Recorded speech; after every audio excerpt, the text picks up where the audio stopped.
Olá pessoal, tudo bem? Hoje a gente vai ver então método dedutivo. Bom, mas antes de ver método dedutivo, primeiro, o que é método? Tá? Então eu peguei uma definição aqui do que é método. Método é o caminho pelo qual fazemos algo, de maneira a atingir um objetivo. É a base mental para o exercício de uma atividade que se deseja eficaz. Exige a organização do conhecimento e experiências prévias. Tá? Então essa é uma definição mais ampla de método. Método científico é o modo como nós devemos entender logicamente e como devemos conduzir todo o processo da pesquisa científica. Tá? Então vocês vão ver o seguinte, que vocês vão precisar fazer uma escolha. Qual é o método científico que eu vou usar como base do meu pensamento, da minha abordagem para o problema que eu vou tratar na minha pesquisa? Seja ela uma dissertação de mestrado, seja ela uma tese de doutorado. Mas vamos iniciar então pelo método dedutivo. Veja que o método dedutivo, de uma maneira formal, foi proposto por Descartes, mas as ideias dele foram desenvolvidas lá na Grécia Antiga por Platão. Tá? Ele parte da ideia que, por intermédio da razão, é possível chegar-se à certeza. Até que se fundamenta em esclarecer as ideias através de cadeias de raciocínio. Eu diria de raciocínios e de lógica. Parte-se do geral para o particular. Partindo das teorias e leis gerais, pode chegar à determinação ou previsão de fenômenos particulares. Tá? Método muito usado em ciências cujos princípios sejam enunciados como leis, especialmente a matemática e a física teórica. Tá? Então, normalmente o método dedutivo, pouquíssimos de nós irá utilizar, vão deixar isso para os matemáticos e para os físicos teóricos. Mas é importante conhecer como é que funciona. Então, o raciocínio dedutivo fundamenta-se num silogismo. Tá? O que é o silogismo? Uma operação típica da lógica que, a partir de uma premissa maior e mais genérica, e uma menor e mais específicas, pode-se chegar a um resultado necessário, que é a conclusão. Tá? O raciocínio dedutivo tem o objetivo de explicar o fenômeno observado a partir do conteúdo das premissas. Quer dizer, você usa as premissas para entender o fenômeno. Por intermédio de uma cadeia de raciocínio em ordem decrescente, de análise do geral para o particular, chegar a uma conclusão. Então, vamos ver um exemplo. Então, o que acontece? Você tem uma premissa maior, todo ser vivo é mortal, universal, geral. Tá?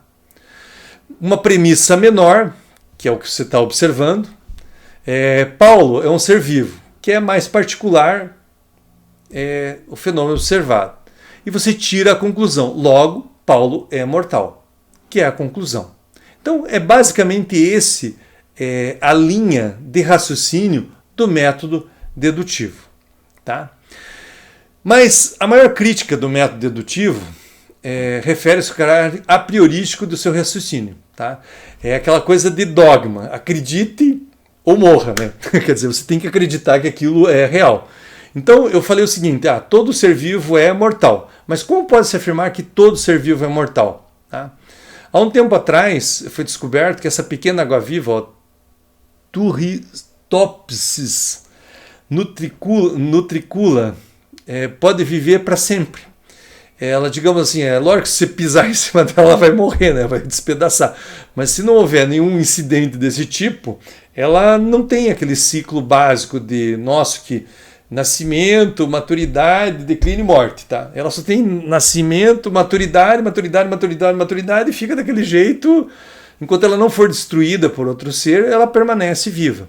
Então, por exemplo, uma premissa que parecia absolutamente correta, ela pode ser questionada à medida que aparece um caso que seja destoante dessa premissa geral. Tá? Eu posso dizer, nem todo ser vivo é mortal, é mortal. Então, tem alguns seres vivos que podem ser imortais. Bom, aqui é digamos, o detalhamento do método dedutivo apresentado por Descartes, que depois ficou conhecido como método cartesiano. Tá? Então, esse é um texto tirado do próprio livro do Descartes. Então, a primeira regra é a evidência.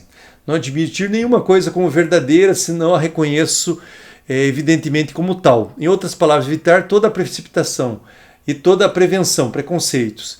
E só ter por verdadeiro o que for claro e distinto, isto é, o que eu não tenho a menor oportunidade de duvidar. Por conseguinte, a evidência é o que salta aos olhos, é aquilo que não posso duvidar apesar de todos os meus esforços.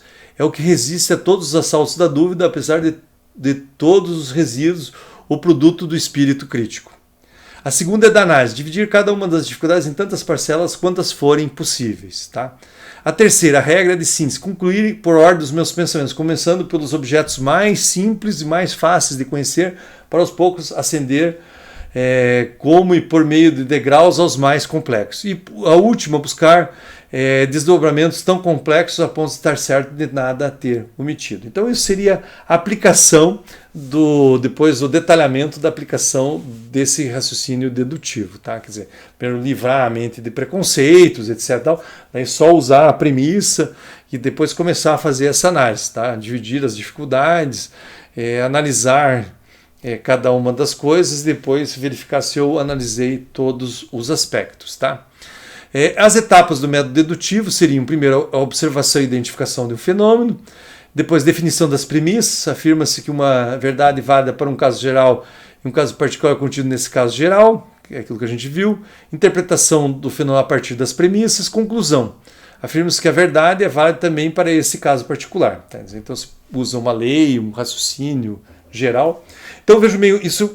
Por isso que se usa muito em física e matemática teórica. Veja, em física teórica, o cara não consegue fazer um experimento. Ele imagina uma coisa. E como é que ele vai imaginar que aquilo está acontecendo, que aquela partícula está existindo? Por uma coerência matemática. Uma coerência lógico-matemática. Ou uma consistência da própria teoria da física. Tá? Então, a partir dali, ele imagina essa premissa geral, onde ele observa daí aquele caso particular, que ele tenta validar ou não. Então, aí ele usa o método dedutivo. Tá? Exemplo de pesquisa com base no método dedutivo. Então, teoria das probabilidades, tá? Base do pensamento, teoria do caos, teoria da relatividade de Einstein, teoria das cordas, conjunto de Mandelbrot, que são aqueles... A matemática representa as fractais de sistemas complexos, e todas as pesquisas teóricas de física e matemática. Tá? Então veja bem, o método dedutivo fica reservado para esse tipo de problema e para essas áreas da ciência. Aqui são algumas referências que eu utilizei no trabalho, depois vocês podem consultar.